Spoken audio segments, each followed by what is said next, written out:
नमस्कार. आजच्या व्हिडिओमध्ये आपण पौष्टिक इनो सोडाचा वापर न करता लहानांपासून मोठ्यांपर्यंत सर्वांना आवडणारा असा पौष्टिक नाश्त्याचा प्रकार बघणार आहोत. ही रेसिपी तुम्ही चटणीसोबत, सॉससोबत, दह्यासोबत किंवा असेच देखील खाऊ शकता. चवीला अप्रतिम लागतं. लहानांपासून मोठ्यांपर्यंत सर्वांना आवडणारा, फक्त नाश्त्यासाठीच नाही तर मुलांना टिफिनसाठी किंवा रात्रीचा स्वयंपाक करायला कंटाळा आला तरीसुद्धा तुम्ही करू शकता. तुम्ही स्वतः देखील टिफिनला नेऊ शकता. बरेच तास तसाच्या तसा मऊ लुसलुशीत राहतो. रेसिपी बघायला जितकी सोपी आहे तितकीच करायला देखील सोपी आहे. तर ती कशी केली हे बघण्यासाठी व्हिडिओ संपूर्ण बघा. चला तर मग वेळ न घालवता लगेच रेसिपीला सुरुवात करूया. इथे मी एक जुडी पालक साफ करून घेतलाय. पालकची फक्त पानं काढून घेतली, देठाचा भाग नाही घेतलेला आहे.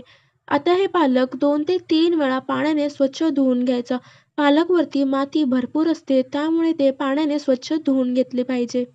कोणतीही भाजी आणली तर ती 2 ते 3 वेळा पाण्याने स्वच्छ धुवून घ्यायची आणि त्यानंतरच वापरायला घ्यायची.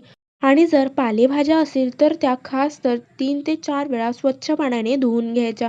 कारण पालेभाजीवरती माती जास्त असते. पहा, पालकमध्ये सुद्धा तुम्ही बघू शकता, धुतल्यानंतर खालती तुम्हाला पाण्यामध्ये माती दिसत असेल, ती माती निघून जावी यासाठी मी पालक 2 ते 3 वेळा धुवून घेतले.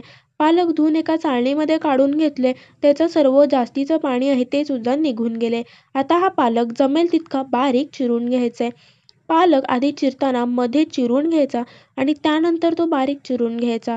अशा पद्धतीमध्ये पालक चिरून घेतला की सहज पटापट पालक चिरता येतो.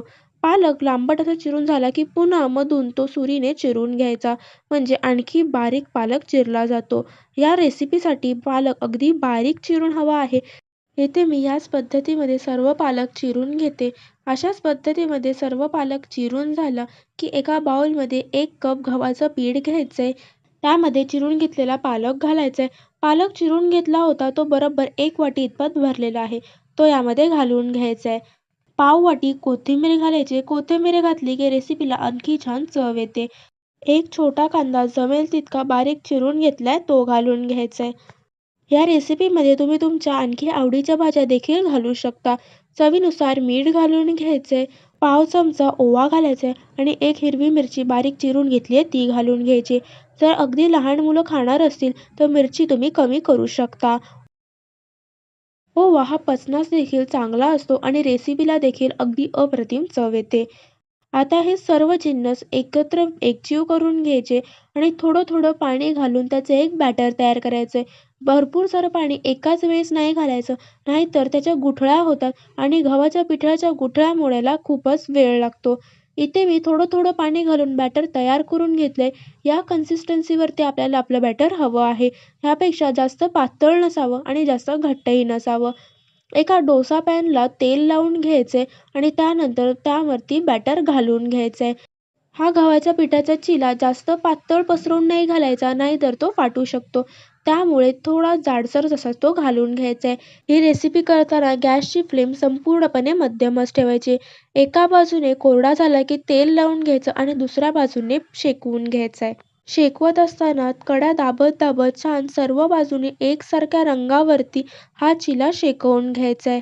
मुलांना पोळ्या खायला आवडत नसेल किंवा भाज्या आवडत नसेल तर अशा प्रकारे हा झटपट नाश्ता तुम्ही करून देऊ शकता.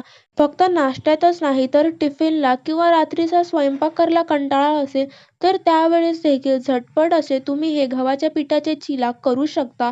यामध्ये आणखी तुम्ही तुमच्या आवडीच्या भाज्या घालू शकता. ज्या भाज्या मुलांना खायला आवडत नाही त्या अशा प्रकारे नाश्त्याच्या रूपात तुम्ही जर त्यांना खायला दिलात तर अगदी आवडीने खातील आणि त्यांना कळणार देखील नाही की यामध्ये इतक्या भाज्या घातल्या गेलेल्या आहेत. एक चिला माझा तयार झालाय. दुसरा चिला सुद्धा मी तुम्हाला घालून दाखवते. पुन्हा पॅनला तेल लावून घ्यायचे. प्रत्येक वेळेस बॅटर घालण्याआधी ते ढवळून घ्यायचं आणि त्यानंतर ते घालून घ्यायचं. घातल्यानंतर हलकंसं पसरवून घ्यायचं आणि त्याला गॅसची फ्लेम मध्यम ठेवून शेकवू द्यायचं.